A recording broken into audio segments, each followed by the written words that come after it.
Thiruvananthapuram Peroorkada ESI ആശുപത്രിയിൽ ഡോക്ടേഴ്സിന്റെ തർക്കത്തെ തുടർന്ന് ശസ്ത്രക്രിയ മുടങ്ങിയിട്ട് 5 നാൾ.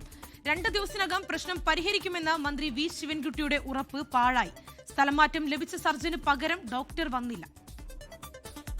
പേരൂർക്കട ESI ആശുപത്രിയിൽ ഡോക്ടർമാർ തമ്മിലുള്ള തർക്കത്തെ തുടർന്ന് കഴിഞ്ഞ ബുധനാഴ്ച 5 ശസ്ത്രക്രിയകൾ മുടങ്ങിയിരുന്നു. വ്യാഴാഴ്ചയും ശസ്ത്രക്രിയ മുടങ്ങിയതോടെ ESI ആശുപത്രിയിലെ സർജൻ ഡോക്ടർ ഗണേഷിനെയും അനസ്തേഷ്യ വിഭാഗത്തിലെ ഡോക്ടർ ബിനിൽ കുമാറിനെയും സ്ഥലം മാറ്റിയിരുന്നു.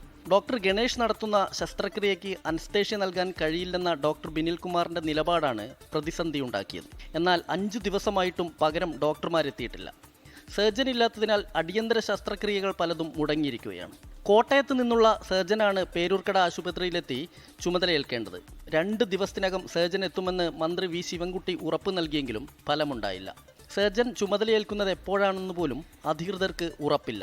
തൊഴിൽ വകുപ്പിന്റെ നിയന്ത്രണത്തിലുള്ള പേരൂർക്കട ESI ആശുപത്രി സാധാരണക്കാരുടെ ആശ്രയ കേന്ദ്രമാണ്. 24 തിരുവനന്തപുരം.